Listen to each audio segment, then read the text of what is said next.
नमस्कार ज्ञानदीप चैनल उपरे आपण समस्त स्वागत। आज भिडियो आम आलोचना करवा कौन जो बापा माँकर पुत्र संतान नहीं कौन से माने वास्तव में एत अभागा भाग्यहीन जो मानकर झील अच्छी कौन से भाग्य केवल दुख ही लेखा अच्छी एमती चिंताधारा रखुवा मनीष मानक पाई आज ये भिडियोटी मु तैयारी करिछि। आमे आज भी एमती समाज रे बंची रहीचे जहाँकि पुरुष प्रधान सेथिपाई जदि कहा घरे कन्या संतान जन्म नेउछि तेबे अधिकांश घर लोके सांगे सांगे निराश हो जाउछंती।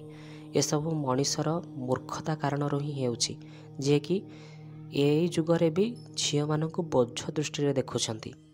किंतु आपण गोटे कथा जानिले आश्चर्य हेबे आमर पुराण एवं शास्त्र कही थाए कन्या संतान समस्तक भाग्य नाही। कन्या हेउछि रत्न। कन्या केवल सेई घरे ही जन्म निए जो घरे लक्ष्मींर कृपा थाए। कन्या निजे ही हेउछंती लक्ष्मी। बापा माँ पूर्व जन्म रे सेतिकी भल कर्म करथिले ही तांकु एई जन्म रे तांकर प्रथम संतान रूप में कन्या संतान प्राप्ति हुए। तेबे आमे प्रथमे जानिबा भगवान केमितिका घर को गोटे कन्या संतान को जन्म देबाकू बाछि थांती एवं केउ भली पुण्यकर्म करिले गोटे बापा माँकर प्रथम संतान कन्या रूप में जन्म निए। द्वापर जुगरे अर्जुन गोटे थर भगवान कृष्ण को पचारिले, हे माधव केउ धर्म अर्जन करिले केउ पुण्य को अर्जन करिले गोटे बापा माँ कन्या रत्न को प्राप्ति हुअन्ति। अर्थात केउ भली गृहरे माँ लक्ष्मी कन्या रूप में जन्म नियंती। श्रीकृष्ण कहिले, हे अर्जुन जदि कौनसी स्वामी स्त्रींकर पुओ भाग्य थिले हुए किंतु तांको कन्या रत्न सौभाग्य प्राप्ति हुए पुण्य बल प्राप्ति हुए। जो स्वामी स्त्री निजर पूर्व जन्म रे सेतिकी धर्म अर्जन करिथिबे सेही मानकर गृहरे तांकर प्रथम संतान रूप में गोटे कन्या ही जन्म नेब। एवं आमर धर्मशास्त्र अनुजाई भगवान झील जन्म पाई एपरी गृह को बाछंती जो माने सेतिकी भाग्यवान जो माने तार भार को सहिया पाई समर्थ। कारण यही तीन लोकरे कन्या को जन्म देबा कन्यार दायित्व भार को ग्रहण करिवा पाई समस्ते योग्य नुहंती। ए दायित्व भार को समस्ते उठाई पारंती नहीं। गोटे नारी पाई ही ए सृष्टि सर्वदा चलचंचल हेउअछि एवं गोटे नारी ही एही सृष्टि को चलायमान करी रखिअछि। ଯେଉଁ दिन ए संसार रे नारी जाति रहिबो नाही सेही दिन ए संसार सेतिकिरे ही ध्वंस होइजिवो। भगवान कृष्णंकर एही कथा को जदि आपण माने ध्यान देबे तेबे तांकर कथा संपूर्ण सत्य। कारण कन्या जदि न रहिबे तेबे कहार वंश केमिति आगु बढ़िबो। आपण माने भी किछि लोकों को कहूथिबार शुणुथिबे जेउ घरे झिय जन्म निए से घर स्वर्ग सहित समान।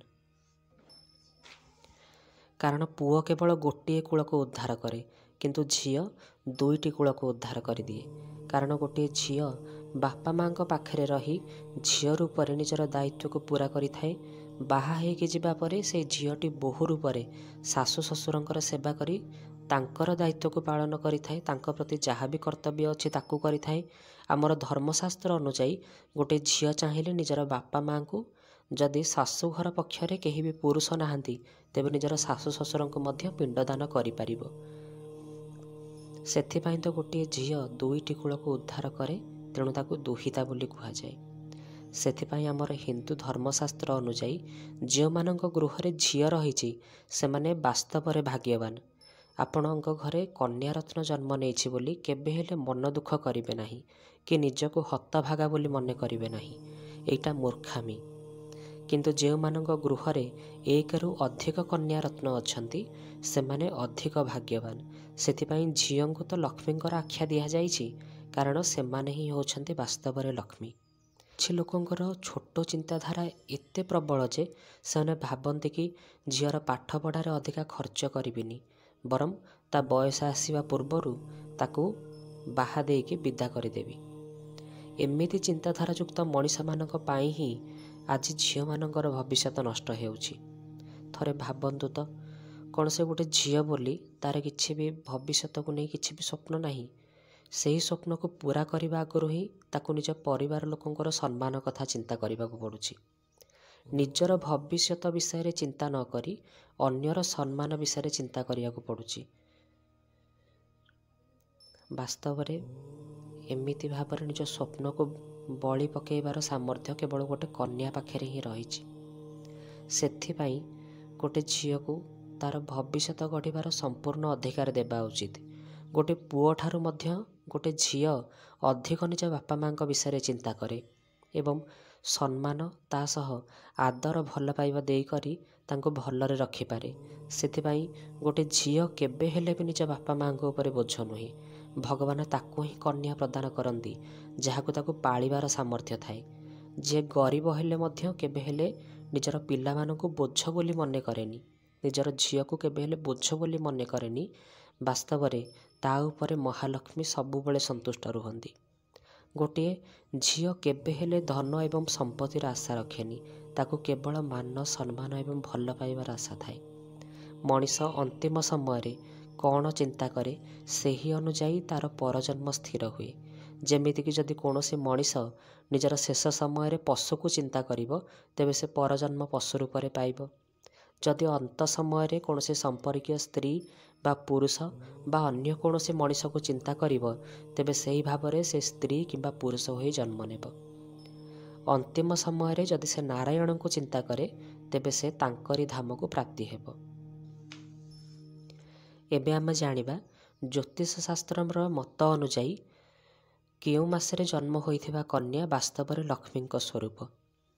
ଏ ଦୁନିଆରେ ଯେତେ ବି ଦାନ ରହିଛି ସବୁ ଦାନଠାରୁ ସବୁଠାରୁ ଶ୍ରେଷ୍ଠ ଦାନ ହେଉଛି 5ଟି ଦାନ: ଅର୍ଣ୍ଣଦାନ, ଭୂମିଦାନ, କନ୍ୟାଦାନ, ବିଦ୍ୟାଦାନ ଏବଂ ଗୋଦାନ।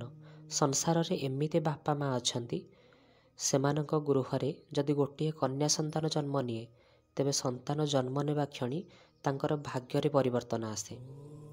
ଯେମିତିକି ସେମାନେ ଗରିବରୁ ଧନୀରେ ପରିଣତ ହୁଅନ୍ତି କିମ୍ବା ବହୁତ ଦିନରୁ ଅଟକି ରହିଥିବା କୌଣସି କାମ ତାଙ୍କର ଭଲରେ ଭଲରେ ହେବାକୁ ଲାଗେ।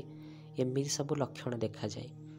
ସେଥିପାଇଁ ତ ଦୁର୍ଗା ପୂଜା ସମୟରେ ବା ନବରାତ୍ରି ସମୟରେ କନ୍ୟାଙ୍କୁ ପୂଜା କରିବାର ବିଧି ରହିଛି। ମା ଦୁର୍ଗା କନ୍ୟା ରୂପରେ ପୂଜା ପାଆନ୍ତି। ସବୁ କନ୍ୟାମାନେ ଖରାପ ନୁହନ୍ତି, କିନ୍ତୁ ଜ୍ୟୋତିଷ ଶାସ୍ତ୍ର କହିଥାଏ କିଛି ଯୋଗ ରହିଛି, ଯେଉଁ ଯୋଗରେ ଯଦି ଗୋଟିଏ କନ୍ୟା ଜନ୍ମ ନେଲା, ମାସମାନଙ୍କର ସଂଯୋଗରେ ଗ୍ରହ ନକ୍ଷତ୍ରମାନଙ୍କର ସଂଯୋଗରେ ଯଦି ଗୋଟିଏ କନ୍ୟା ଜନ୍ମ ନେଲା ତେବେ ସେ ଲକ୍ଷ୍ମୀ ସ୍ୱରୂପା, ତା ଜାତକରେ ସୌଭାଗ୍ୟ ଲକ୍ଷ୍ମୀ ଯୋଗ ରହିଥାଏ। ତେବେ ଆସନ୍ତୁ ଜାଣିବା ସେହିସବୁ ମାସ ବିଷୟରେ।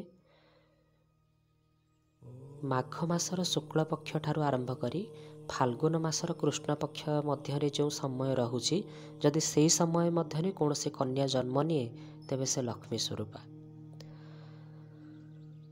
ଚୈତ୍ର ମାସର ଶୁକ୍ଳପକ୍ଷ ଠାରୁ ଆରମ୍ଭ କରି ବୈଶାଖ ମାସର କୃଷ୍ଣପକ୍ଷ, ଏହି ସମୟ ମଧ୍ୟରେ ଯଦି କୌଣସି କନ୍ୟା ଜନ୍ମ ନେଉଛି ତେବେ ସେ ଲକ୍ଷ୍ମୀ ସ୍ୱରୂପା କନ୍ୟା। ଜ୍ୟେଷ୍ଠ ମାସର ଶୁକ୍ଳପକ୍ଷ ଠାରୁ ଆଷାଢ଼ ମାସର କୃଷ୍ଣପକ୍ଷ ମଧ୍ୟରେ ଯେଉଁ ସମୟ ରହୁଛି, ଯଦି ଏହି ସମୟ ମଧ୍ୟରେ କୌଣସି କନ୍ୟା ଜନ୍ମ ନେଲା ତେବେ ସେ କନ୍ୟା ଲକ୍ଷ୍ମୀଙ୍କର ସ୍ୱରୂପ। ଭାଦ୍ରବ ମାସର ଶୁକ୍ଳପକ୍ଷ ଠାରୁ ଆରମ୍ଭ କରି ଆଶ୍ୱିନ ମାସର କୃଷ୍ଣପକ୍ଷ ପର୍ଯ୍ୟନ୍ତ ଯେଉଁ ସମୟ ରହୁଛି, ଯଦି ଏହି ସମୟ ମଧ୍ୟରେ କୌଣସି କନ୍ୟା ଜନ୍ମ ନିଏ ତେବେ ସେ ଲକ୍ଷ୍ମୀଙ୍କର ସ୍ୱରୂପ।